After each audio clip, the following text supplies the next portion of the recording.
BFM Business. Jusqu'à 12h30, Intégral Placement, l'émission 100% placement. Cédric Decoeur, Guillaume Sommerer. Et ce matin, pour parler placement, on évoque la fiscalité et dans la fiscalité, quelques subtilités juridiques. Attention, les termes vont être importantes. Il pourrait y avoir notamment du grabuge en termes d'abus de droit.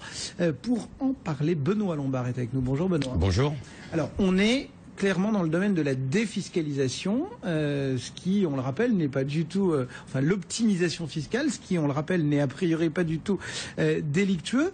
On peut peut-être commencer par justement cadrer le tout. Qu'est-ce que c'est que cet abus de droit ? Alors, préalablement à la définition de l'abus de droit, je voudrais rappeler à titre liminaire qu'il y a un ensemble de dispositifs législatifs actuellement ou votés ou en cours de discussion qui visent à une chose très simple, c'est augmenter les recettes de l'État.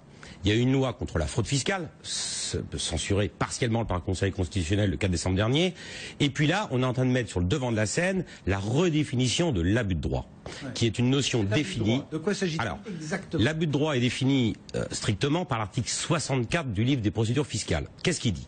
Il dit une chose très simple. Il dit que l'administration fiscale est en droit d'écarter, lorsqu'elle estime qu'elle peut le faire, les actes qui sont constitutifs, à son sens, d'abus de droit. Il y a deux grandes notions que recouvre cette définition. La première, c'est les actes fictifs. Je vous donne un exemple très simple. Une donation déguisée.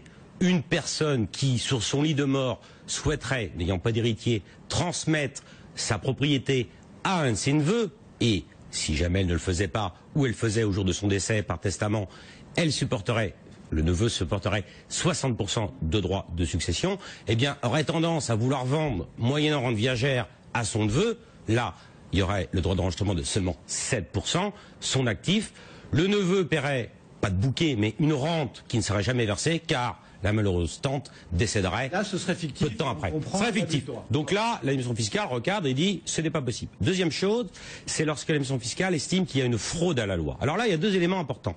Il y a un critère qui est subjectif, c'est-à-dire qu'on applique de manière littérale un texte et qu'on n'a pas respecté l'esprit de la loi, l'esprit du texte, l'esprit des discussions parlementaires, l'esprit des textes, des arrêtés qui commentent ce texte. Et puis une autre notion qui est là du coup plus objective, c'est lorsqu'on se retrouve dans une définition où la situation du contribuable qui a opéré un mécanisme par un schéma d'optimisation se retrouve économiquement, si on peut dire, dans la même situation que celle qu'il avait avant la mise en place de ce dispositif. Même situation, je juste rappeler, sauf bien évidemment au plan fiscal, puisque il y a un gain. Les thèmes que vous employez sont excessivement complexes et on imagine que pour s'y retrouver, sauf à être parfaitement au fait de tout ça, c'est un petit peu compliqué. Comment quelqu'un peut s'assurer que le montage qu'il est en train de faire ou qu'on est en train de lui proposer n'est pas borderline, n'est pas limite? Alors, la première chose, il est toujours possible de demander à l'administration fiscale son avis par le rescrit fiscal. Deuxième chose, il y a une loi qui est également en cours de discussion qui vise à présenter préalablement les schémas d'optimisation fiscale.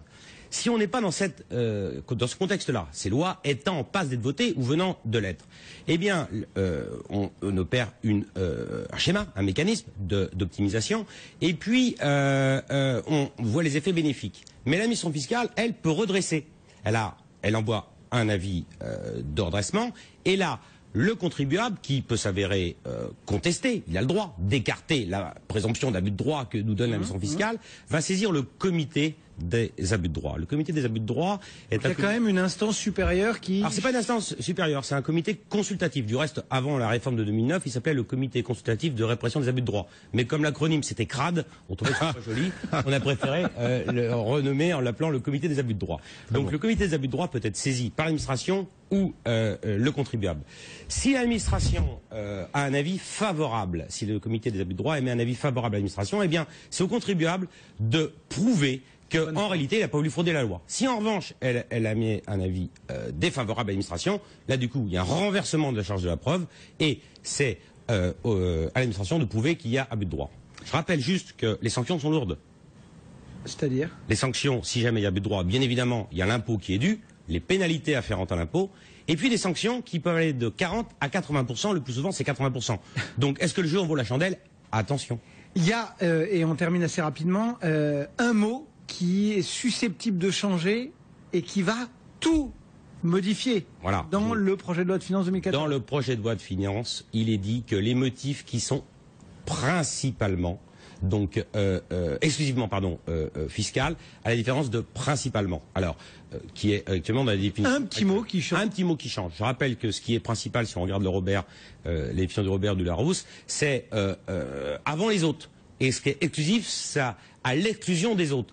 Mais si on a ce motif qui est d'abord principalement fiscal, ça veut dire qu'on exclut de fait les autres. Donc là, on risque de se retrouver dans une situation difficile pour essayer de prouver sa bonne foi. On voit que le Conseil constitutionnel, parfois, est très tatillon sur les mots. Aujourd'hui, il pourrait intervenir, ce Conseil ?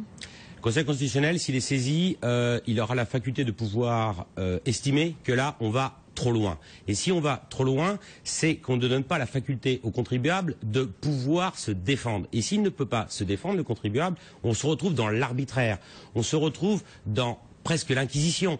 Essayer de prouver que le but, il était exclusivement fiscal. Comment voulez-vous que l'on puisse y arriver? Ce n'est pas possible. Et là, le Conseil constitutionnel pourrait opposer la jurisprudence Halifax de la Cour de justice des communautés européennes qui a estimé qu'il était en droit du contribuable de pouvoir utiliser des moyens qui visent à limiter sa dette fiscale. Donc ce n'est pas un abus que d'essayer de limiter l'impôt.